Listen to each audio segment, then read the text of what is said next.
Welcome, my darlings, to another tale pulled from the chilling tapestry of fear. I am Violet Nocturne, your guide through the darkest of shadows and the sharpest of nightmares. In tonight's threadbare tale, we unravel a story called Threads of the Forgotten Loom. Once, there was a seamstress named Eleanor.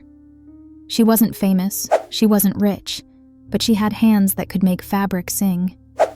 Her creations were sought after by the small village's noblemen and women, not for their necessity, but for their beauty. But Eleanor, she held a secret. Of course, the finest threads she used, threads not of gold or silk, but spun with something far darker. Do I have your interest piqued? I thought so. You'll want to lean closer for this one. Eleanor inherited an old loom from her grandmother. Rusted by time and darkened with streaks older than memory, it sat hungrily in the corner of her workshop. Oh, but this was not just any loom. It breathed imperceptibly. Its ancient wood bloomed with engravings more profound than ornaments. These weren't patterns. They were glyphs, remnants of incantations long forbidden. Curious? Or afraid, maybe? Some of you have sensed where this tale might go, haven't you?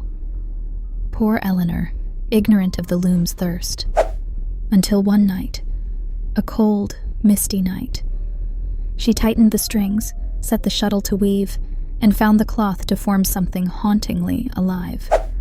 Patterns emerged unbidden, shapes that whispered, colors too unnatural, too magnetic, to be of this world. Crowds began to visit her once-forgotten shop. Her fame spread like spilt ink across unwary paper. Orders overwhelmed her, and yet she couldn't stop. The loom hummed, louder and louder. Eleanor convinced herself it was inspiration rising within her. But what dreams fed her inspiration, friends? What harvest did Eleanor reap? The requests were endless, startlingly specific. Lady Isabel requested a dress the shade of regret, tailored for her daughter's wake.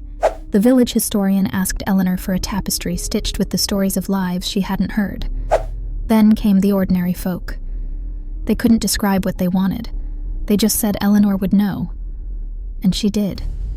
Each stitch felt as if someone whispered behind her ear, guiding her hands in strange languages she shouldn't understand. Tell me, have you ever touched something you later regretted knowing? Eleanor didn't sleep those nights. Her hands ached, her eyes burned, but with each turn of the loom, she felt faintly less burdened. You see, the loom was never just creating cloth. It was stealing moments out of Eleanor's life. Memories, dreams, love, all interwoven into threads. By the time she realized, it was too late. One morning, she awoke to find her reflection fading in the mirror, her face translucent as mist. Despite this, she could not stop creating. Tell me, dear listeners, what happens to those who cannot break free of cycles they didn't choose? One stormy evening. Oh yes, stormy, of course. It happened. A shadowed customer emerged. They paid in pearls black as spilled ink, though Eleanor's eyes were already failing to discern one material thing from another. "We know your threads," they whispered. "The stories you weave are spilling open." Eleanor fought a strange urge to bite her lip, to sew her fingers shut, anything to contain... what? The customer threw a bundle down. "Our tapestry," they said. "Unfinished? Like us." Eleanor hesitated, but set to work. A cacophony roared from the loom, not sound, per se, more like memories, voices too muffled to accuse, patterns wove of sorrow unimaginable, a village, a church, an old cemetery flame-lit by no human ceremony. The fabric attached directly to the customer's soul. And oh, their cloak absorbed Eleanor too, sewing, writhing. By dawn's gray-blue streaks, the shop was still. Neighbors found no seamstress there, only a mannequin clothed in impossible fabric.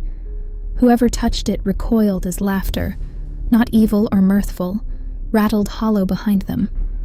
So you see, my darlings, in every thread woven or adored sits a fragment of existence, ours or someone lost?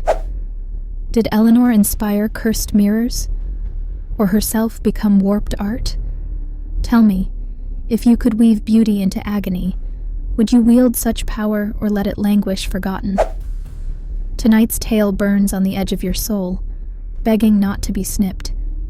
Shall we continue exploring more threads of darkness, or do you need time to rethink weaving your own disasters? Sweet dreams, dearest viewers. Until next time.